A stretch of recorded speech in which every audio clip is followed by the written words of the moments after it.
आखिर क्या ढूंढ रहा है नासा समंदर की गहराइयों में? सतह समंदर से 10 किलोमीटर नीचे गहरे पानी में ऐसा कौन सा राज मौजूद है जिसे नासा किसी भी कीमत पर ढूंढ निकालना चाहता है? बहुत ही कम लोग ये बात जानते हैं कि फ्लोरिडा के साहिल समंदर से थोड़ी दूर समंदर की 20 मीटर की गहराई में दुनिया का इकलौता अंडर वाटर लैब मौजूद है, जिसका नाम है एक्वेरियस रीफ बेस। यहाँ पर हर साल नासा के 5 से 6 रिसर्चर्स और साइंटिस्ट कई हफ्तों के लिए भेजे जाते हैं एक खास किस्म के प्रोजेक्ट के लिए, और जिस प्रोजेक्ट का नाम है प्रोजेक्ट नीमो, जिसका पूरा नाम है NASA extreme environment mission operation. इन नासा के साइंटिस्टों को स्पेसिफिकली बोला जाता है एक्वानॉट्स। सिर्फ यही नहीं, नासा की एक ऑटोनोमस अंडर वाटर व्हीकल है जिसका नाम है AUV ऑर्फियस।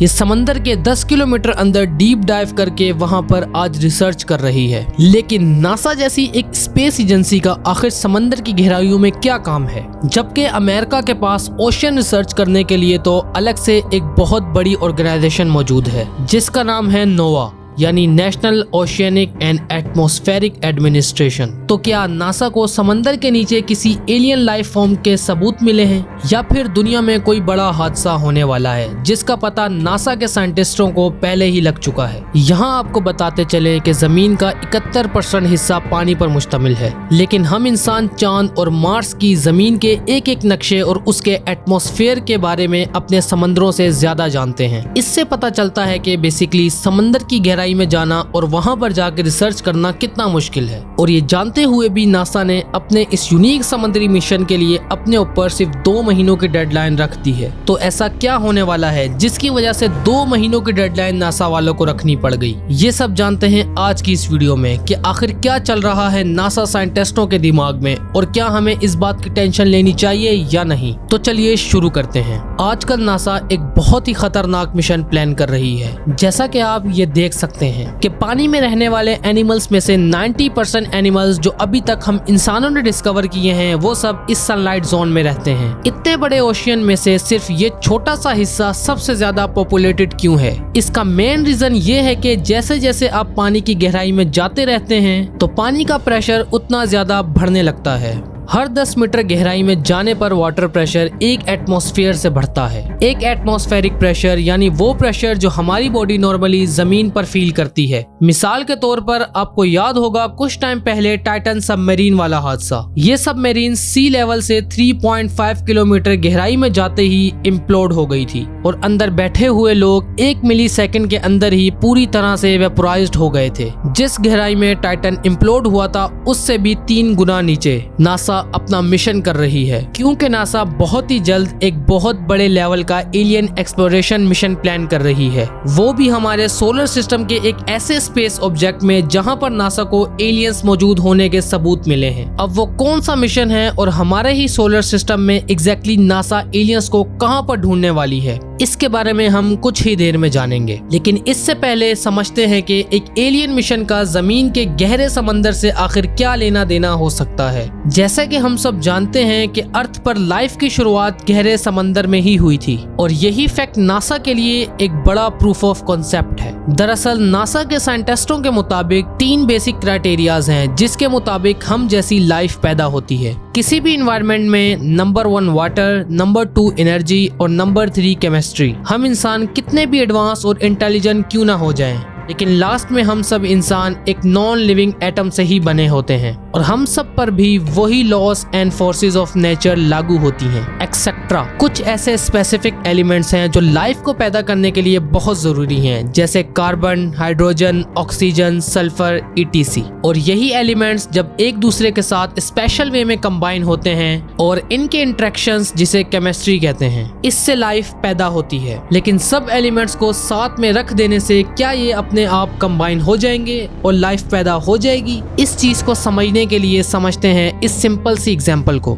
अगर हमारे पास चाय की पत्ती, चीनी और अदरक हो तो क्या इनको साथ में एक पतीली में रखने से चाय बन जाएगी? बिल्कुल भी नहीं। चाय बनाने के लिए एक मीडियम चाहिए जो कि है पानी, और फिर चाहिए एनर्जी इन्हें आपस में इंटरेक्ट करवाने के लिए। जैसे हम गैस से ड्राइव्ड हीट एनर्जी चाय में ट्रांसफर करते हैं और चाय बनती है, अब जमीन के शुरुआती दिनों में इन एलिमेंट्स को भी एक स्पेसिफिक वे में कंबाइन करने के लिए वाटर एंड एनर्जी की जरूरत थी, जो कि उस वक्त हमारे समंदरों केंद्रों में मौजूद थी। अब यहाँ पर आप में से कई लोगों का सवाल हो सकता है कि एनर्जी डीप ओशियन में कहाँ से मिल सकती है। समंदर के गहरे अंधेरे कोनों तक सनलाइट भी नहीं पहुँच सकती और जमीन पर हर लिविंग बीइंग सूरज पर ही प्राइमरली डिपेंडेंट है एनर्जी के लिए। और यही चीज हम में से ज्यादातर लोगों की एक कॉमन गलत फहमी है। ये बिल्कुल भी सच नहीं है कि हम लिविंग बीइंग सनलाइट के बिना जिंदा ही नहीं रह सकते। असल में हम एनर्जी के बिना जिंदा नहीं रह सकते और सनलाइट बाकी एनर्जी सोर्सेस में से बस सिर्फ एक एनर्जी का सोर्स है। जमीन पर लाइफ की शुरुआत सनलाइट से नहीं हुई थी और इसीलिए नासा की दिलचस्पी ओशियन के नीचे एक स्पेशल जोन में है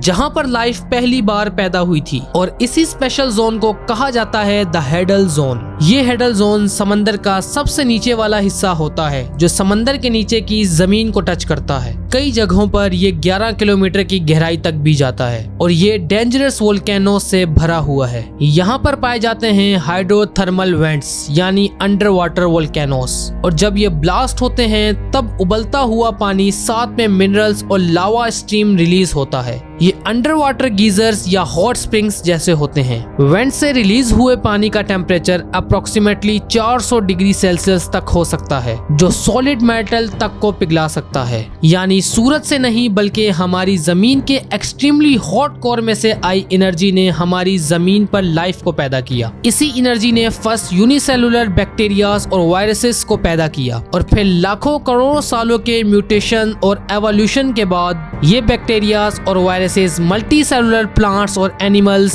स्पीशीज में तब्दील हो गए। ऐसे शुरुआत हुई थी लाइफ की हमारी जमीन पर, जिससे इंस्पायर होकर नासा दूसरे प्लैनेट्स पर भी लाइफ ढूंढ रहा है। तो अब आते हैं दूसरे सवाल की तरफ कि आखिर वो कौन सा ऐसा स्पेस ऑब्जेक्ट है जिस पर हमें बिल्कुल ऐसी ही सिमिलर कंडीशंस मिल सकती हैं। मरकरी सन से बहुत ही ज्यादा करीब है, वीनस बहुत ही ज्यादा एसिडिक है, मार्स को तो हम इंसान ऑलरेडी स्टडी कर रहे हैं और सो फार मार्स पर अभी तक कहीं पर भी पानी नहीं मिला है और उसके बाद वाले सब प्लैनेट्स सब के सब गैस जायंट्स हैं। वहाँ पानी तो दूर की बात जमीन भी नहीं है, लेकिन गैस जायंट्स तो बिल्कुल नहीं, लेकिन उनके मून्स तो सॉलिड हैं। उन्हीं मून्स में से एक मून है यूरोपा। ये जुपिटर का 4th लार्जेस्ट मून है, जहां पर नासा के डेटा के हिसाब से हमारी जमीन के ओशियन जैसा ही सिमिलर सॉल्ट वाटर ओशियन छुपा हुआ है। 1979 के वॉयेजर मिशन और 1989 में लॉन्च हुए गैलीलियो मिशन ने जब यूरोपा के क्लोजअप इमेजेस लिए और स्पेक्ट्रोस्कोपिक डेटा को स्टडी किया गया तो ये पता चला कि वैसे तो यूरोपा का सरफेस पूरा सॉलिड आइस से कवर है, लेकिन जुपिटर की स्ट्रॉन्ग ग्रेविटी की वजह से यूरोपा का सरफेस स्ट्रेच्ड और स्क्वीज होता है। इसे कहते हैं टाइडल फ्लेक्सिंग। अब इस कांस्टेंट पुल एंड पुश की वजह से प्लेनेट का कोर एक्टिव है और इसमें मैसिव जियोथर्मल एनर्जी जनरेट होती है, जिसकी वजह से सरफेस के नीचे का पानी लिक्विड स्टेट में ही बना रहता है। और इसके मैग्नेटिक फील्ड के सिग्नेचर से ये भी प्रूफ हुआ कि वहाँ पर ग्लोबली सॉल्ट वाटर ओशियन मौजूद है। साइंटिस्टों ने ये भी कैलकुलेट किया कि यूरोपा के ओशियन में हमारे अर्थ से 2 गुना ज्यादा पानी मौजूद है और अर्थ की तरह यूरोपा का कोर भी जियोथर्मल एनर्जी से भरा हुआ है और इनके ओशियंस के कंपोजिशंस भी बिल्कुल सिमिलर हैं और इसी वजह से यहाँ पर भी हाइड्रोथर्मल विंड्स मिलने के चांसेस काफी ज्यादा है। अल्टरनेट स्टडी में ये भी प्रूफ हुआ कि यूरोपा के एनवायरनमेंट में वो फंडामेंटल एलिमेंट्स भी मौजूद हैं जो लाइफ की बायोकेमिस्ट्री को सपोर्ट कर सकें और इसी वजह से नासा यहाँ पर अपना स्पेस प्रोब भेज रहा है ताकि इसे और डिटेल में स्टडी किया जाए और यहाँ पर एलियन लाइफ होने के मजीद सबूत ढूंढे जाएं। नासा का ये मिशन इंसानी तारीख का सबसे बड़ा और इंस्पायरिंग मिशन होने वाला है। उम्मीद है आपको हमारी ये आज की वीडियो पसंद आई होगी। अगर ये वीडियो पसंद आई है तो हमारे चैनल को सब्सक्राइब करके साथ ही बेल आइकन को प्रेस कर दें। मिलते हैं इसी तरह की एक और नई वीडियो के साथ, तब तक के लिए अल्लाह हाफिज।